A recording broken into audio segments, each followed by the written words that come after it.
Yes. Am I on? Yes, you are on the air. Okay. Yeah. Hello, Hugh. I listen to your show a lot, and I agree with a lot of the points you make. I think you're one of the most brilliant minds on the radio, but I want to offer some constructive criticisms as on the subject of race. Yes. Because I notice a lot of times when people bring up race on your show, your opinions on race are just overly biased. Okay. You're almost like blind to certain facts. It's, in other words, I feel that we talk about racism and a lot of stuff that happens to blacks. I'm a black guy myself. I'm a proud black man myself, but I just don't feel that black kids, a lot of black people should be given a pass in life based on the fact of racism and what happened in the past and so on and so forth. I feel that, we should still get up and try to do what we can to be successful and to be good citizens. Have you ever heard me say otherwise? Well, no, I haven't heard you say okay, otherwise. because I have black children, and I'm not going to give them a pass, nor would I expect them to be given a pass on the basis of their melanin content. And I certainly would expect them to put their better feet forward and in the face of whatever it is that they are going to confront in what I hope will be long, healthy, happy, and successful lives. That they will realize their best potential. That is, and this is what I would hope for all children, including all other black children. So you have not heard me say otherwise. So where is our quarrel? No, my quarrel with you here is that a lot of your opinions, and I guess that's you're entitled to your opinion, is just too liberal. Sometimes you're too liberal. Give me an example. I like that comment. You're entitled to your own opinion. The other half of that, of course, is that you're not entitled to your own facts. So I'm not entitled to my facts. I know. You know what I think about some liberals? Sometimes I just feel that some liberals. No.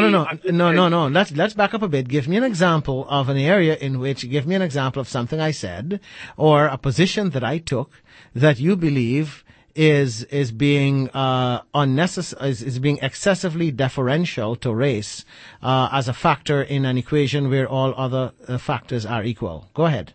Well, I'll give you one example. That might not be a really good one. I did remember a particular caller that called in, and he said something to the effect of a lot of black people that were standing in front of the street or something, in front of their homes. I forgot exactly how he put it. Mm-hmm. But he went to this neighborhood or something, and he was talking about, areas, neighborhoods, and he suggested that when you go to black neighborhoods and see a lot of black kids hanging in front of their homes and so on and so forth, that generally means trouble. Like let's say you want to buy a house in a particular area, and you go to that neighborhood and you just see a lot of black kids, mm-hmm. Sitting in front of their homes. He said that generally means trouble, as opposed to say you went to a wide area. As I told you, went to a wide area, and let's say you saw the same things, and it generally doesn't mean trouble. I see. I don't exactly know how you put it. Okay. What, in your opinion, and what was my position on that, as you recall? Well, your position on that was that I think you were disputing that, when in fact, I'm not saying I don't agree with the fact that it means trouble, but that is the perception. That generally is the perception. In other words, that's actually that's a true perception. And therein, my friend, therein lies the issue, that is the perception, and that is how the power of racism works, because what it molds a perception, so that when you see black children engaged in the identical behavior as white children, you are led to believe that the black children could not possibly be up to any good.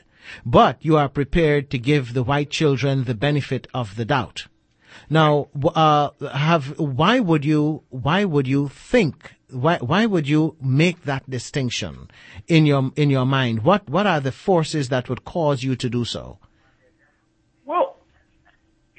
Well, the force, I guess, again, this person was speaking, I guess, based upon his experience. I guess he was saying, I live in a neighborhood. When you see them in front of my neighborhood, they're actually out there selling drugs or whatever they're doing. What often happens in these situations, is that people confuse race and class. So that, here's the thing. Why would you imagine if you saw a bunch of white kids standing out in front of their homes, in their neighborhood, the mere fact that there are neighborhoods in which there are black people and there are neighborhoods in which there are white people, so that you're not seeing black and white kids standing together out in a shared neighborhood, but the mere fact that we live in a society that is so segregated that if I want to see a bunch of black kids standing in front of their homes, I know where to go. And if I want to see a bunch of white kids standing in front of their homes, I know where to go. And it's not the same place. That fact itself is a legacy of the racism that we're talking about, which has to do with public policy, which has to do with redlining, which has to do with government subsidizing the construction of suburbs exclusively for whites and to the specific exclusion of blacks as a matter of both law and custom. You surely don't expect that those facts should not be taken into consideration when discussing these perceptions. No, it should be. It should be, I guess. It should be. You see, what happens is this. I simply take a much broader view sometimes when these issues arise. And I mentioned even earlier when we were talking about the housing crisis, in my opening monologue, in talking about the housing crisis, I made the point that while millions of Americans have lost their homes, millions more are at risk of foreclosure, and this housing crisis has left tens of millions of Americans in really dire financial straits and circumstances.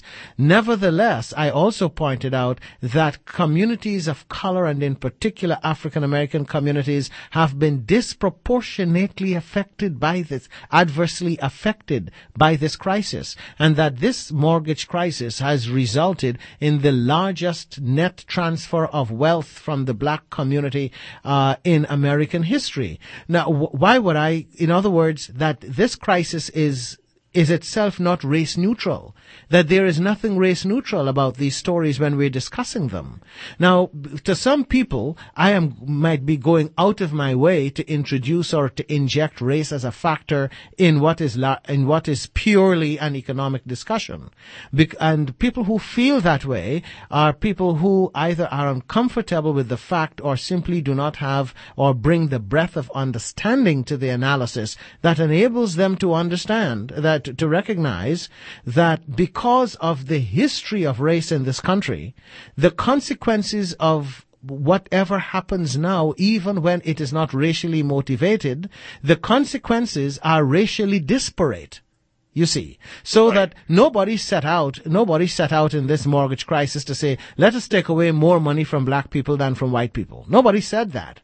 Right. But because of the fact that black people have until fairly recently been pretty much denied any opportunity to acquire wealth in the first place, and because of the fact that as a result of government policy and law, black people's acquisition of property was not allowed to develop at the same rate as white people's, because the banks would not lend, the federal government would not underwrite loans for mortgages and for reconstruction and development in black communities, and therefore a black person who owns a home ends up in a house that is worth far less than the identical home owned by a white person in a white community.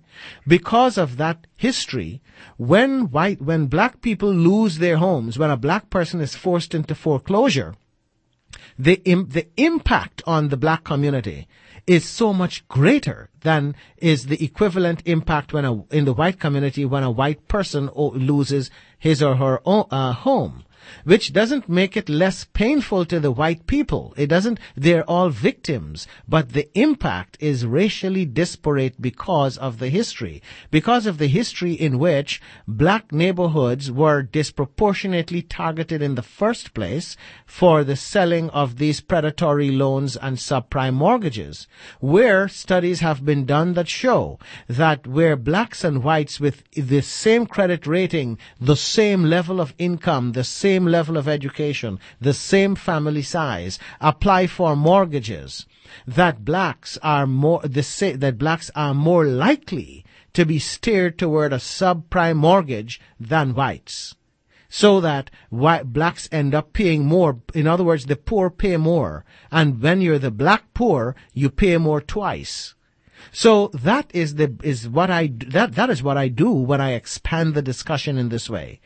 And it may seem that I'm going out of my way to introduce race, but that is not what I'm doing. I am merely using the benefit of this forum in order to broaden our perspective and our understanding of this issue and to take these other factors into account, which are often excluded from the discussion by the corporate and mainstream media. You have the last word.